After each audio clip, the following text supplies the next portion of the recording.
लगभग हर जहाज को अपने अतिक्रमण क्षेत्र में रखना, पूरी तरह समुद्री बेड़ों पर कब्जा करना, पुराने जमाने में जैसे ब्रिटेन और फ्रांस किया करते थे, समुद्र पर जिसका कब्जा होगा दुनिया पर वही राज करेगा। अमेरिका फिलहाल ट्रंप के रूप में बिल्कुल वही अपने हीरो को देख रहा है।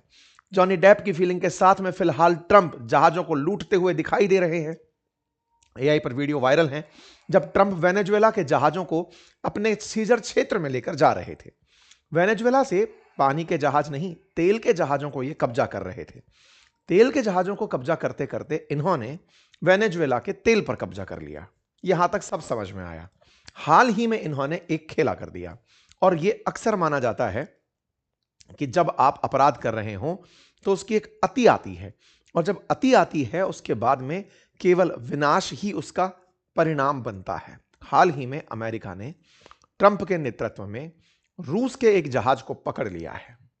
यह जहाज अमेरिका की नजर में वेनेजुएला जहाज था, लेकिन रूस ने क्लेम कर दिया है कि यह जहाज मेरा था और आपने मेरा जहाज पकड़ लिया है।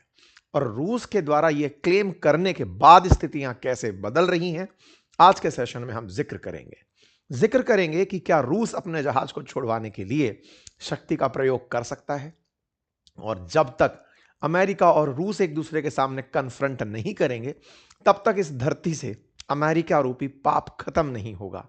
अमेरिका को अगर रोकना है तो दो शक्तियों को आमने सामने आकर ठहरना होगा।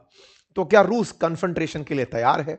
सूचनाएं हैं कि रूस की सबमरीन भी अब उसी क्षेत्र में तैर रही हैं, डिस्ट्रॉयर्स चक्कर काट रहे हैं। ये मैं नहीं, ट्रंप कह रहे हैं। तो क्या ऐसे में रूस अपने जहाज को छुड़वाने के लिए बल का प्रयोग करेगा, या फिर रूस पब्लिकली ये एक्सेप्ट कर लेगा कि दुनिया का राजा अमेरिका और हम कोई मायने नहीं रखते? और अगर ऐसा होता है तो जियोपॉलिटिक्स में रूस की छवि को नुकसान जो पहुंचेगा, क्या पुतिन उसकी कल्पना कर पा रहे हैं? आइए इस पूरे सेशन में इन सारे विषयों की चर्चा करते हैं। यह तस्वीर है यूएस कोस्ट गार्ड की। यूएस कोस्ट गार्ड के द्वारा यह जो टैंकर आपको दिख रहा है, बेला वन उर्फ मैरियाना, इनके दो नाम, इसको यहां पे ध्यान रखिएगा। अमेरिका की नजर में यह बेला वन है और यह रशिया की नजर में मैरिनेरा है। इन दोनों जहाजों के नाम में क्या अंतर है, अब इस पूरी कहानी को आप यहीं से समझ पाएंगे। यूएस का कहना है कि उसने एक जहाज पकड़ा जो वेनेजुएला की शैडो फ्लीट का था। इस जहाज पर वो लंबे समय से नजर बनाए हुए थे। यह जहाज नजरें चुरा चुरा कर भाग रहा था। अब यह शैडो फ्लीट क्या होती है, यूएस ने क्यों पकड़ी, रशिया का यह कैसे बन गया, झंडा बदलने का क्या मतलब है, शैडो फ्लीट क्या होती है, जहाजों की ट्रैकिंग कैसे होती है, कैसे इस पूरी कहानी के अंदर युद्ध के हालात बन सकते हैं, अगर ऐसा था तो रूस चुप क्यों रह गया, एक एक करके सब विषयों का इसके अंदर समागम होगा। पहले सिलसिलेवार तरीके से कहानी सुनते हैं। यूएस ने रशिया का झंडा लगा एक जहाज अटलांटिक ओशन में पकड़ा।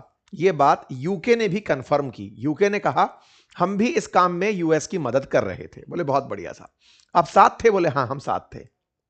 ऐसे में यूएस ने रशिया का झंडा लगा एक जहाज पकड़ लिया।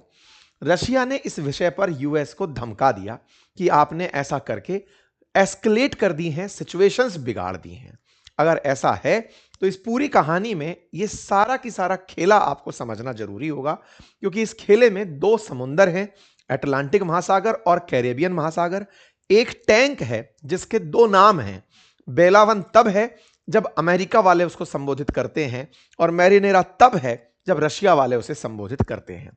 अमेरिका का मानना है कि एक टैंकर था, उस टैंकर को हमने अपनी फ्लीट्स को भेजकर कब्जे में ले लिया है। बड़ा टैंकर था, टन्स में, कई किलो टन, मतलब कई लीटर टन ये तेल ले जाने में सक्षम था। इस जहाज को हमने पानी में रोका, अपने नेवी के सैनिकों को भेजा, इसे कब्जे में ले लिया। कब्जे में लेने की बकायदा एक ऑफिशियल वीडियो जारी की गई। हेलीकॉप्टर से यहां पर उतारे गए सैनिक थे, ये जाकर के इस जहाज को पकड़ते हैं। इस जहाज पर झंडा लगा होता है रूस का, और रूस का झंडा लगा ये जहाज अमेरिकियों द्वारा यह माना ही नहीं जाता कि यह रूसी जहाज है। ऐसा कहते हुए इसे रोक लिया जाता है। स्टेटमेंट आता है सेक्रेटरी क्रिस्टी नोएम का, जो कि US department of homeland security से जुड़ी हैं। उन्होंने अपनी तरफ से कहा कि हमारी कोस्ट गार्ड ने हाल ही में एक घोस्ट फ्लीट शिप को पकड़ा है नॉर्थ अटलांटिक सी के अंदर, जो कि बेला वन के नाम से था, और इसे हमने वेनेजुएला से आते समय पकड़ा है। यूएस की जो यूरोपियन कमांड है, जो यूरोप के ऊपर तैनात कर रखी है, उन्होंने इस काम के लिए थैंक यू बोला डिपार्टमेंट ऑफ वॉर को, डिफेंस मिनिस्ट्री को, और बकायदा बताया कि साहब हमने बेला वन का नाम का एक जहाज पकड़ा है जो कि यूएस द्वारा प्रतिबंधित था।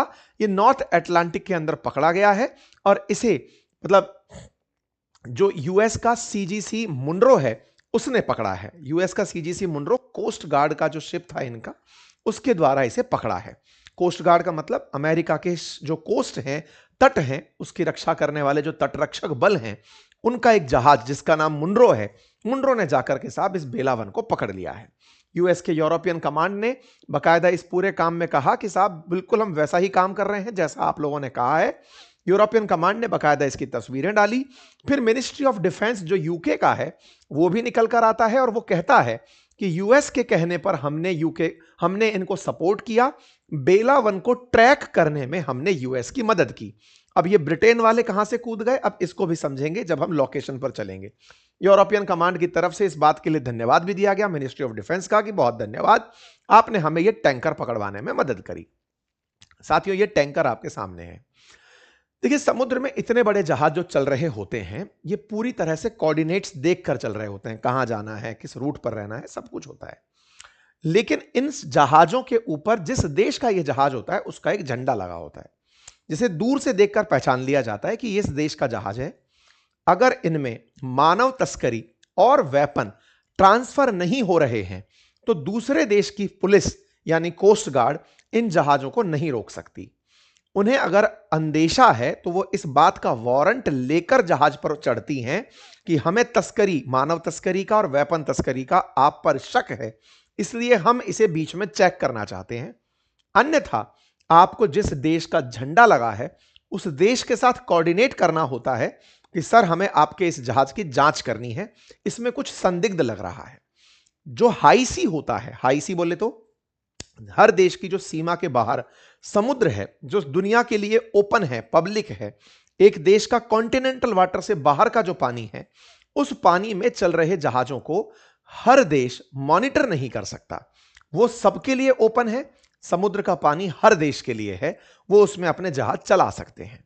इस जहाज को भी ऐसे ही चलना था, इस पे रशियन झंडा लगा था, लेकिन अमेरिकियों ने इसे प्रतिबंधित वेनेजुएलन जहाज मानकर रोक लिया, जबकि इस पर झंडा रूस का लगा हुआ था। अमेरिकियों का कहना है कि यूएस कोस्ट गार्ड को आता देख इस जहाज ने अपने ऊपर रूसी झंडा लगाया, जबकि रशिया का कहना है कि हमने इस झंडे के साथ इस जहाज को अपने उस सिस्टम में भी दिखाया है कि यह जहाज हमारा है। हम इस पानी के जहाज को अपने पूरे सिस्टम में, जैसे अपने यहां पर कार के नंबर डलते हैं, रजिस्ट्रेशन नंबर डलते हैं, ऐसे ही जहाजों का रजिस्ट्रेशन नंबर होता है और हमने वहां पर इसे शो किया हुआ है कि यह रशियन जहाज है।